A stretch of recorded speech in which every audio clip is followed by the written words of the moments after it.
चलो, MS university में TY BCom का आखिरी सेमेस्टर नंबर 6, देखते ही देखते आपकी कॉलेज लाइफ कब शुरू हुई और कब खत्म होने को आ गई पता भी नहीं चला। लास्ट में हमारा टीवाई बीकॉम का सेमेस्टर नंबर 5 कंप्लीट हुआ और हमारी साइड से हमने आपको सेमेस्टर 5 की इंटरनल एग्जाम, एक्सटर्नल एग्जाम दोनों में ही हो सके उतना ज्यादा सपोर्ट करने की कोशिश की है। एग्जाम की प्रिपरेशन हो, रिवीजन सेशंस हो, रिवीजन लेक्चर्स हो, उसके वीडियोस हो, वो सब हमने हमारी साइड से बेस्ट एफर्ट्स देने की कोशिश की है, जो कि आपको एक्सपीरियंस या रियलाइज हुआ होगा। और सामने आपकी तरफ से भी हम ये एक्सपेक्टेशन रखते हैं कि उतना डेडिकेशन और उतना पार्टिसिपेशन, सपोर्ट आपका भी हमको मिले, जो कि हमारी साइड से तो टू बी वेरी ऑनेस्ट हमने टीचर्स के भी रिव्यूज लिए, उसमें उतना ज्यादा नहीं लगा। तो अभी टीवाई बीकॉम के सेमेस्टर 6 में, जो कि आपका कॉलेज का आखिरी ईयर है बीकॉम का, और ऑलमोस्ट 80% प्लस स्टूडेंट्स का कॉलेज लाइफ का आखिरी ईयर भी हो सकता है, क्योंकि बहुत कम शायद आगे चल के मास्टर्स ऐसा कुछ करें। कुछ लोग बाहर चले जाएंगे, कुछ लोग कोई प्रोफेशनल कोर्स ज्वाइन करते हैं, कुछ लोग अपने बिजनेस में आगे बढ़ेंगे या कुछ भी करते हैं। तो 70 to 80% स्टूडेंट्स के लिए ऑलमोस्ट ये कॉलेज लाइफ का आखिरी सेमेस्टर है, और आगे करते हैं तो अच्छी बात है, but almost for 70% students this is the last semester. और अनफॉर्चुनेटली आपके पास टाइम बहुत कम है। अभी सर आखिरी टाइम है कॉलेज का, तो एंजॉय करना है ना, बट आपके पास एंजॉयमेंट के लिए बिल्कुल भी टाइम नहीं रहेगा, because time period is very very short. तो आज के सेशन में हम लोग टीवाई बीकॉम सेमेस्टर 6 के बारे में कुछ बेसिक चीजें डिस्कस कर लेते हैं, और इसके बाद ही नेक्स्ट लेक्चर से पढ़ाई भी स्टार्ट हो जाएगी। ठीक है, तो टीवाई बीकॉम सेमेस्टर 6 सेमेस्टर 5 के टाइम पे जब स्टार्ट हुआ था, तब हमने इसी तरह से ओरिएंटेशन रखा था और आपको ये सारी चीजें मैंने समझाई थी। अब यहां पर फिर से एक बार हम लोग ये सारी चीजों को समझ लेते हैं। टीवाई बीकॉम सेमेस्टर नंबर 6 के अंदर आपको 7 सब्जेक्ट पढ़ने हैं। जैसे सेमेस्टर नंबर 5 में था, वैसे ही सेमेस्टर नंबर 6 में भी आपको 7 सब्जेक्ट पढ़ने हैं। 4 जो कंपलसरी है वो एफएम की जगह पर अब आपको हो जाएगा IPFI, personal financial planning, PFI investment है। देन बिजनेस लॉ 1 का हो जाएगा business law 2। Then OB organizational behaviour, उसका हो जाएगा MR marketing research. And international trade, उसका हो जाएगा इंटरनेशनल फाइनेंस, IF। ठीक है, तो ये 4 आपके कंपलसरी है, एक प्रैक्टिकल है, 3 थियोरी सब्जेक्ट है। उसके बाद 5th नंबर का जो ऑप्शनल सब्जेक्ट है वो ऑडिट एंड एश्योरेंस का हो जाएगा कंपनी ऑडिट। तो 5वें नंबर का सब्जेक्ट कंपनी ऑडिट, सब लोगों ने यही सब्जेक्ट सिलेक्ट किया होगा। 6th नंबर में 2 चीजें हमने सजेस्ट की हुई है। अगर आपको प्रैक्टिकल सब्जेक्ट में इंटरेस्ट और आपने एडवांस अकाउंट सेलेक्ट किया है, तो वो आपका आगे हो जाएगा FR फाइनेंशियल रिपोर्टिंग, और मार्केटिंग एंड कम्युनिकेशन वाला हो जाएगा सेल्स मैनेजमेंट एंड प्रमोशन। अभी यहां पर आप लोगों के एक्सपीरियंस के ऊपर है कि सर सेमेस्टर 5 में फॉर एग्जांपल मैंने एडवांस अकाउंट रखा पर बहुत ज्यादा लोड हुआ, मुझे थियोरी में शिफ्ट होना है, सपोज वैसे मैंने सिलेक्ट कर दिया है पर मुझे शिफ्ट करना है थियोरी में, तो भी आप कर सकते हो। सपोज थियोरी रखा था पर सर थियोरी में तो बहुत ज्यादा टेंशन रहा, क्योंकि इंफॉर्मेशन बहुत अनसर्टेन रहती है लास्ट मोमेंट तक, तो मुझे प्रैक्टिकल में शिफ्ट हो जाना है, FR में जाना है, तो भी आप सिलेक्ट कर सकते हो। आप चॉइस है आपके पास, आप चेंज कर सकते हो, कॉलेज से कर सकते हो। हालांकि थियोरी सब्जेक्ट में ऐसा है कि इंटरनल में आपको डिफिकल्टी रहेगी, एक्सटर्नल में बहुत इजी रहेगा। प्रैक्टिकल सब्जेक्ट जो है FR, वो सेम एडवांस अकाउंट के जैसा ही रहेगा, उसके अंदर लोड ज्यादा है, उसमें कोई आप शॉर्टकट नहीं निकाल सकते हैं, आपको प्रॉपर प्रिपरेशन करनी ही होगी। हाँ, ड्रॉबैक एक ये है कॉलेज की तरफ से कि टाइम पीरियड बहुत कम है, तो आपके ऊपर लोड ज्यादा रहेगा। तो प्रैक्टिकल सब्जेक्ट में FR, थियोरी सब्जेक्ट में sales management and promotion. And last वाला जो सब्जेक्ट था जिसमें सेमेस्टर 5 में रिटेल बैंकिंग या GST रखे हैं, उसकी जगह पे अब आपको करना है इंश्योरेंस प्रोडक्ट। सपोज कोई स्टूडेंट ऐसा है जिन्होंने सर GST के ऑप्शन में मैंने तो यहां पर रखा हुआ है अकाउंटिंग, तो वो आप रख सकते हो, बट ये सब्जेक्ट ऐसे है जो हम यहां पर पढ़ाएंगे। ऑफलाइन में पढ़ाएंगे, ऑनलाइन लाइव में, और सास एप्लीकेशन के ऊपर भी ये सब्जेक्ट्स अवेलेबल होंगे। ई अकाउंटिंग का प्रॉब्लम ये होता है कि पहले तो कॉलेज की तरफ से प्रॉपर अपडेटेड इंफॉर्मेशन मिलती नहीं है। दूसरा, ये ई अकाउंटिंग नाम ही है ई अकाउंटिंग, मतलब एक्चुअली में कंप्यूटराइज अकाउंटिंग सिस्टम, बट आपकी जो एग्जाम होगी वो तो ऑफलाइन मोड में, पेपर पेन मोड में होती है, मतलब लिख के करना होता है, और ई अकाउंटिंग होता है एक्चुअली में कंप्यूटर बेस्ड। तो पढ़ने में और एग्जाम लिखने में दोनों में बहुत डिफरेंस रहता है और स्टूडेंट्स को दिक्कत रहती है। जबकि इंश्योरेंस प्रोडक्ट नाम से ही पता चल जाएगा, इंश्योरेंस सेक्टर रिलेटेड है, जिसके बारे में बहुत सारी चीजें आपको प्रैक्टिकल लाइफ में भी पता होगी। और 11th standard OCM BO subject त्याथी तमने आ वीमो इंश्योरेंस उसके बारे में चीजें आती थी, LIC, GIC, life insurance, general insurance, endowment plan, ये सारी चीजें आपने सुनी हुई है। तो ये सब्जेक्ट आपको काफी कुछ सिमिलर लगेगा, ऐसा लगेगा कि हाँ हम लोग फैमिलियर है, जानते हैं, तो इसकी वजह से ये सब्जेक्ट सिलेक्ट करना एडवाइजेबल है। क्लियर? और ये जितने भी सब्जेक्ट का लिस्ट मैंने आपको बताया वो सारे के सारे सब्जेक्ट हमारे जो तीनों ही स्टडी ऑप्शंस है, तीनों ही मोड, उसमें आपको मिलेंगे। मतलब offline smart classroom study programme में यहां पर पढ़ाएंगे, ऑनलाइन लाइव में अगर किसी ने एडमिशन लिया है तो ऑनलाइन लाइव में भी आपको मिलेंगे, और साथ स्मार्ट स्टडीज एप्लीकेशन थ्रू पढ़ रहे हैं तो उनको भी ये ऑप्शंस वाले ये सब्जेक्ट जो है वो एप्लीकेशन पे देखने को मिलेंगे। ठीक है, जो मैंने कहा कि ये सारे के सारे सब्जेक्ट आपको एप्लीकेशन पे मिलेंगे। हमारी teaching pattern, lectures and teaching pattern क्या रहेगी, तो जो स्टूडेंट्स सेमेस्टर 5 से पढ़ रहे हैं उनको तो पता ही है कि इसी तरह से हम डिजिटल सिस्टम पे पढ़ाएंगे ताकि कम टाइम पे हम लोग अच्छे से प्रिपरेशन कर सके। तो डिजिटल एजुकेशन ही रहेगा जैसे सेमेस्टर 5 में रखा था, उसी तरह से सभी सब्जेक्ट का। लैंग्वेज कम्युनिकेशन के लिए जो यूज होगी वो हिंदी, इंग्लिश एंड गुजराती, ये 3 लैंग्वेज में कम्युनिकेशन होगा। आपको पहले ही सारे के सारे पैम्पलेट्स प्रोवाइड कर दिए जाएंगे सभी सब्जेक्ट्स के, तो आपको पैम्पलेट्स रेगुलरली अपने साथ रखने हैं। टीचर यहां पर पढ़ाते हैं तो जो भी चीजें टिक मार्क करवाते हैं, अंडरलाइन करवाते हैं, हाईलाइट करवाते हैं, इंपॉर्टेंट है ऐसा बोलते हैं, तो आप भी अपने पैम्पलेट में अपने सुंदर सुंदर हाथों से टिक मार्क करो, हाईलाइट करो। कुछ एग्जाम्पल्स लिखने हैं तो एग्जाम्पल्स लिखो, साथ में हो सके तो खुद की समरी नोट खुद उस वक्त ही पढ़ते पढ़ते बनाते जाओ। सर ने बोला कि ये मेन है, ये इंपॉर्टेंट चीज है, तो आपके आंसर में आनी ही चाहिए, तो आप अपनी समरी नोट में लिख सकते हो। स्टार्टिंग से लिखोगे तो आपको ज्यादा फायदा होगा। लास्ट मोमेंट प्रिपरेशन के लिए हम लोग तो हमारी साइड से आपको प्रोवाइड करेंगे, बट अगर आपने खुद बनाया होगा तो आपको इसका फायदा ज्यादा मिलेगा। तो सभी स्टूडेंट्स को ये चीजें ध्यान रखनी है, ये पैटर्न रहेगी। और जैसा मैंने बोला तीनों ही मोड में, ऑफलाइन प्लस साहस एप्लीकेशन, ऑनलाइन लाइव प्लस साहस एप्लीकेशन या साहस एप्लीकेशन, तीनों ही मोड में ये सारी चीजें एजुकेशन आपको मिलेगा।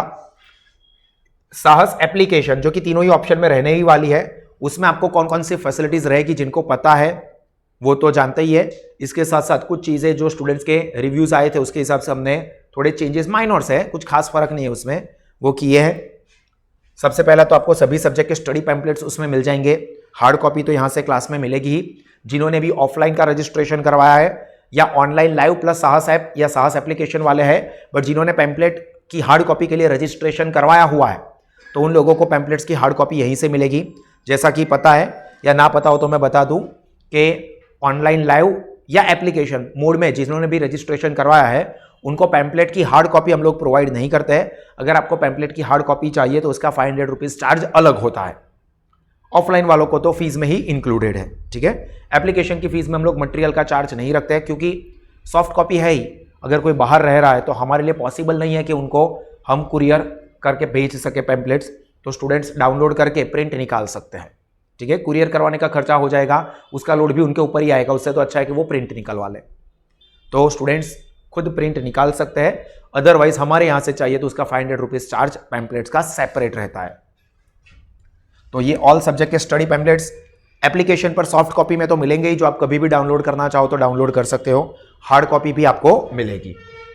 सभी सब्जेक्ट के स्टडी वीडियोस और डेली लाइव लेक्चर के वीडियोस, ये आपको सेमेस्टर 5 की तरह ही सेमेस्टर 6 के लिए भी आपको सभी सब्जेक्ट के बाद 2 अलग फोल्डर मिलेंगे, डेली लाइव लेक्चर्स दोनों ही ब्रांच के।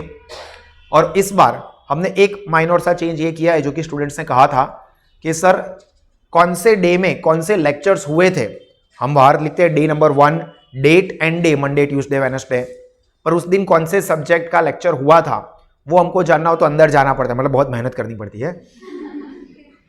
बट जो स्टूडेंट्स रेगुलर करते हैं उनको कोई दिक्कत की बात नहीं है। जो स्टूडेंट्स रेगुलर नहीं देखते उनको कोई पर्टिकुलर सब्जेक्ट का ढूंढना होता है कि लाइक मुझे आईटी प्रिपेयर करना है, अभी आईटी नहीं होगा, अभी उसकी जगह पे हो जाएगा आईएफ, इंटरनेशनल फाइनेंस। तो मुझे इंटरनेशनल फाइनेंस के ही लेक्चर ढूंढने हैं, तो क्या है कि बाहर ही अगर देखने को मिल जाए तो मेरे लिए और अच्छा रहेगा कि मैं सीधा उसी दिन के लेक्चर्स को ओपन करूं। तो अभी आपको ऐसा मिलेगा कि डे 1, फॉर एग्जांपल आज का दिन है तो डे 1 10 फरवरी 2023 फ्राइडे, और बाजू में ही लिखा होगा ओरिएंटेशन। पहला लेक्चर ओरिएंटेशन का हो रहा है तो orientation, second lecture for example if का हुआ तो आईएफ, या एमआर का हुआ तो एमआर, वो बाजू में ही लिखा होगा और उसके अंदर वही वीडियोस आपको मिलेंगे। तो आपको ढूंढने में कोई परेशानी नहीं होगी। उसके साथ साथ जो लेक्चर्स होंगे वो आपको पर्टिकुलर सब्जेक्ट फोल्डर के अंदर भी मिल जाएंगे। मतलब पर्टिकुलर सब्जेक्ट फोल्डर के अंदर भी एक फोल्डर आ जाएगा लेक्चर्स ऑफ 2022-23, और उसके अंदर आपको सारे, फॉर एग्जांपल आईएफ के लेक्चर हुए तो आईएफ के सारे लेक्चर सीक्वेंस में मिल जाएंगे। तो 3 जगह पर आप ढूंढ सकते हो, एक यूनिट फोल्डर के अंदर रहेगा, दूसरा उस सब्जेक्ट के अंदर ही आखिरी फोल्डर जिसमें सारे के सारे एक साथ रहेंगे सीक्वेंस में। फॉर एग्जांपल आईएफ है तो पहले लेक्चर से लेकर आखिरी लेक्चर तक, और डेली लाइव लेक्चर वाले फोल्डर में भी मिलेगा। अब ये देख के टेंशन में मत आ जाना, कुछ स्टूडेंट्स ऐसे होते हैं, सर कितना सारा है, कहां से पढ़ाई करूं, कैसे पढ़ाई करूं। भाई तीनों जगह पर आपको फैसिलिटी प्रोवाइड की है इसलिए कि कहीं से भी आप ढूंढो तो आपको आसानी रहे, ठीक है। तो तीनों जगह पर से देख रहे हैं सर, एक ही है। आपकी फैसिलिटी के लिए ये चीज हम लोग कर रहे हैं कि आपको ढूंढने में आसानी हो। कोई स्टूडेंट ऐसा है जो यूनिट वाइज प्रिपरेशन कर रहा है तो यूनिट वाले फोल्डर में मिल जाएगा, कोई डेली लाइव लेक्चर में देख रहा है तो डेली लाइव लेक्चर में मिल जाएगा, ठीक है। किसी को पर्टिकुलर सब्जेक्ट एक साथ लेना है तो पर्टिकुलर सब्जेक्ट के अंदर एक साथ सारे के सारे वीडियोस मिल जाएंगे। स्टूडेंट किस तरह से प्रिपरेशन करना चाहते हैं, मैं ये नहीं कहूंगा कि आप इसी तरह से करो। अभी तो मैं स्टार्टिंग में बोलूंगा कि डे टू डे बेसिस पर करो। हाँ सर, आप लोग भी एक्सेप्ट करोगे, यस सर नया सेमिस्टर है, पहला दिन है, आज से हमने डिसाइड किया है कि सारी चीज डेली रेगुलरली बहुत बढ़िया से करेंगे। फिर 5 दिन के बाद सर वो पहले दिन वाला पहले दिन ही हुआ है, उसके बाद नहीं हुआ है। ऐसे भी निकलते हैं स्टूडेंट्स, तो ऐसा मत करना। जैसा मैंने कहा, मैं तो यही सजेस्ट करूंगा कि डे टू डे बेसिस पर पहले से ही काम करना। ऑफलाइन वाले, ऑनलाइन लाइव वाले, एप्लीकेशन वाले डे टू डे बेसिस पर डेली के काम करते जाओ। बट फिर भी बाद में 80 to 90% स्टूडेंट्स ऐसे ही निकलते हैं कि सर नहीं हुआ है। सोचा था, वैसे तो हम सोचते बहुत कुछ है पर कितना कर पाते हैं सर, आपको अभी 3 साल हो गए, अच्छे से पता होगा। तो इसकी वजह से ये फैसिलिटीज रखी हुई है कि आप कहीं पे भी ढूंढ सको। एमसीक्यू के पैम्पलेट्स, ये भी आपको तकरीबन 3 से 5 दिन के अंदर बुकलेट मिल जाएगी, क्योंकि आपकी एग्जाम बहुत नज़दीक है। एग्जाम डिक्लेयर हो चुकी है 1 मार्च को आपकी इंटरनल एग्जाम है। तो ऑब्वियस है कि एमसीक्यूज के मटेरियल भी हम आपको जल्दी से दे देंगे। हाँ, इस बार रिवीजन के लिए बहुत ज्यादा दिक्कत होगी, हम लोग तो प्रोवाइड करेंगे ही, बट ऑब्वियस ही बात है कि आप समझ लो कि 10 फरवरी तो हो गई, 28 डेज होते हैं फरवरी मंथ में, और 1 मार्च को तो एग्जाम है, तो हमारे पास 17 दिन ही है। तो उसमें सभी सब्जेक्ट के 2-2 यूनिट का सिलेबस खत्म करना और रिवीजन भी करवाना, और उसने से तो सेटिस्फाइड हो गया नहीं सर, पर एमसीक्यू का क्या, एमसीक्यू तो आपने करवाया ही नहीं, तो एमसीक्यू के भी डिस्कशन करवाना। अभी वो सारी चीजें हमको प्लान करनी होगी कि कैसे हम करवा सके। नो डाउट आपके लेक्चर के टाइमिंग बढ़ेंगे, ठीक है, लेक्चर्स के टाइमिंग बढ़ेंगे, ये ध्यान रखना। जरूरत लगने पर रिवीजन के लिए या एमसीक्यू के डिस्कशन के लिए हम लेट इवनिंग में या नाइट को लेक्चर्स की भी अरेंजमेंट करें, वो हमारी तरफ से एक्स्ट्रा करवा रहे हैं। तो अगर ऐसा सौ आओ बजो तो ना करता तो मत करना, ठीक है। हम लोग रखेंगे, आपको करना है तो कर सकते हो, नहीं करना है तो भी एप्लीकेशन पर तो मिलेगा, क्योंकि एग्जाम के टाइम पे फिर आप ढूंढोगे ही, वो मुझे पता है, ठीक है। तो हम लोग हमारी साइड से ये सारी चीजें प्लान कर रहे हैं। नोटबुक जो आप बहुत अच्छे से मेंटेन करते हो, ऐसी झूठी तसल्ली मैं अपने आप को देता रहता हूं। नहीं, कुछ स्टूडेंट्स करते हैं, मैं मेजर स्टूडेंट की बात कर रहा हूं। 90 to 95% स्टूडेंट्स नहीं मेंटेन करते हैं प्रॉपरली। सर क्यों करें सर, आप सारी चीज़ें दे देते हो ना, उसमें ये भी दे देने वाला हूँ ऐसा बोलूँगा ना तो नहीं लिखना सर, देने वाले हैं तो नहीं लिखना। वो भी मुझे लगता है कि कुछ ज़्यादा फैसिलिटी देके कहीं आप लोग आलसी तो नहीं हो गए ना, ये भी हमको कई बार सवाल होता है। तो ऐसा नहीं, आपकी फैसिलिटी के लिए दे रहे हैं कि आपसे लिखने में गलती हो गई, या ऐसा होता है कि स्टूडेंट्स का यार मारी पास બધું मेंटेन करेલું નથી, મારા दोस्त પાસે માંગીશ। હવે આ दोस्त કહેવાનો જ દોસ્ત હોય, ખાલી નામનો જ દોસ્ત હોય, બાકી ના લા મારી પાસે બી નથી હોય પણ ના આપે। દોસ્ત છે એણે લખેલું બી હોય નાલા મેં મેન્ટેન નહીં કરી, તું તો લખતો હતો બધું, હાલ આપણને ખબર નહીં નોટબુક ખોવાઈ ગઈ છે, સેમિસ્ટર 5ની બુક્સ બધી પસ્તીમાં આપીને કદાચ મમ્મીએ ભૂલમાં એમની જોડે જ આપી દીધું હતું, આવું બધું થાય. અથવા તમે અમારી પાસે માંગો તો તમારે એવું બધી જગ્યાએ હાથ ના ફેલાવવા પડે. એટલા માટે અમે બધી જ વસ્તુઓ રેકોર્ડમાં રાખીએ છીએ કે ઇન કેસ ઓફ નેસેસિટી અમે અહીંયા જે ભણાવીએ છીએ એ ફાઇલ્સ પણ તમને જોઈતી હોય તો અમે તો આપી શકીશું. બધી જ फाइल सेव રાખીએ છીએ, बराबर. सो ये फैसिलिटी का मतलब ये बिल्कुल भी नहीं है कि आप आलसी हो जाओ, आप काम ही ना करो.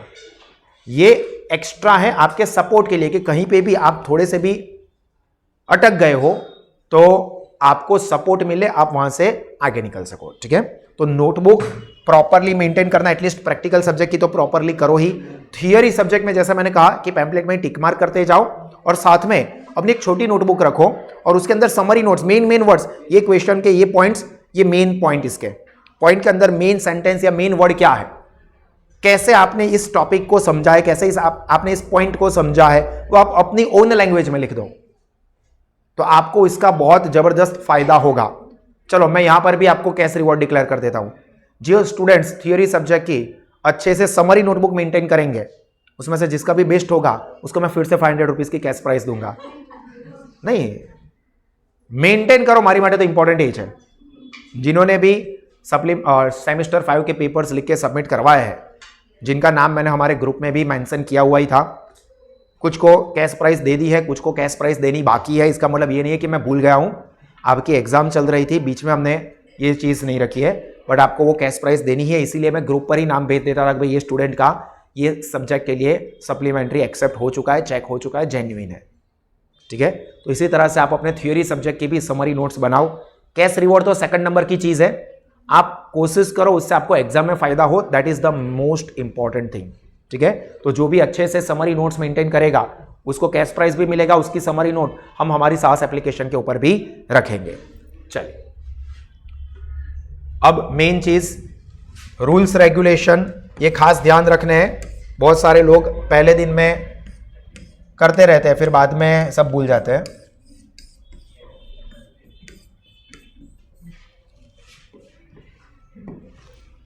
पहले तो सारे के सारे लेक्चर्स रेगुलर अटेंड करो. ऑफलाइन वाले ऑफलाइन में ही अटेंड करें, ऑनलाइन लाइव वाले ऑनलाइन लाइव में अटेंड करें, एप्लीकेशन वाले डे टू डे बेसिस पर एप्लीकेशन से लेक्चर्स को देख ले, अटेंड करें.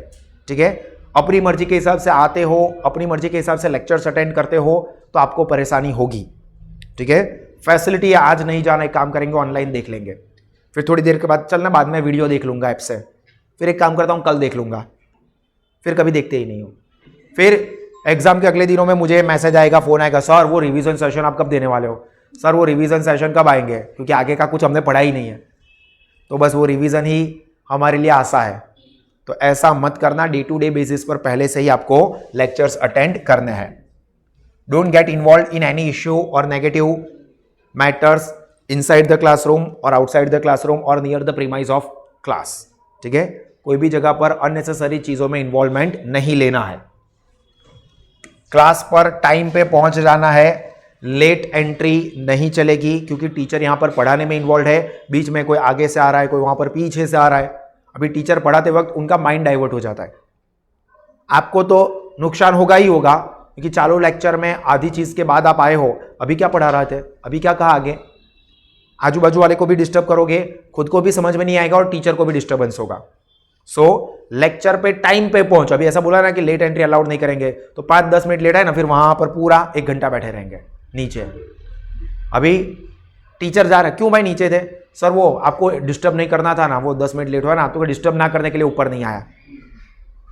तो इसका मतलब ये नहीं कि तो ऊपर आ जाना है, इसका मतलब ये है कि 5 मिनट जल्दी आ जाओ, क्योंकि आप लेक्चर अटेंड ना करो और नीचे बैठे रहो तो ये भी चीज अच्छी नहीं है आपके लिए भी, और टीचर को भी इंसल्टिंग लगेगा कि यार क्यों मेरे लेक्चर अटेंड नहीं कर रहे हैं. उनको नहीं पता होगा कि बच्चा आराम फरमा रहा है, उठ नहीं पा रहा है लेक्चर के टाइम पे, इसलिए लेट आता है. आपके पढ़ाने में दिक्कत नहीं है, उनके सोने में नींद डिस्टर्ब नहीं होनी चाहिए. तो ऐसा मत करना, टाइम पर सभी स्टूडेंट्स लेक्चर पे आ जाना. आपके जो भी फ्रेंड्स ऑफलाइन में एडमिशन लिया है बट एब्सेंट है, उनको बोलो कि रेगुलर लेक्चर्स अटेंड करें, टाइम पीरियड कम है, घर पर काम नहीं हो पाएगा अगर सिंसियर नहीं हो तो. अगर ऑफलाइन में एडमिशन लेके क्लास में नहीं आ रहे हो तो घर पे काम करो, ये एक्सपेक्टेशन बहुत दूर का है. ठीक है, तो लेक्चर सारे रेगुलर अटेंड करना है. मोबाइल फोन ध्यान रखो भाई, खास चारों लेक्चर के अंदर यूज नहीं करना है, बेंच पर भी नहीं रखना है। बेंच पर होता है ना, वो भी माइंड डाइवर्ट करता है। जो છે પહેલી જ બેન્ચ પર બેસીને મોબાઈલ જ આગળ આનું મોઢું દેખાય ના કરતા પહેલા તો એના મોબાઈલનું મોઢું જોવાનું હોય। आपका माइंड ही डाइवर्ट होगा। साइलेंट रखा है, वाइब्रेशन मोड पे रखा है, वाइब्रेट होगा, टीचर को पता नहीं चलेगा, आपको तो पता चलेगा ही। फिर कोनो मैसेज चले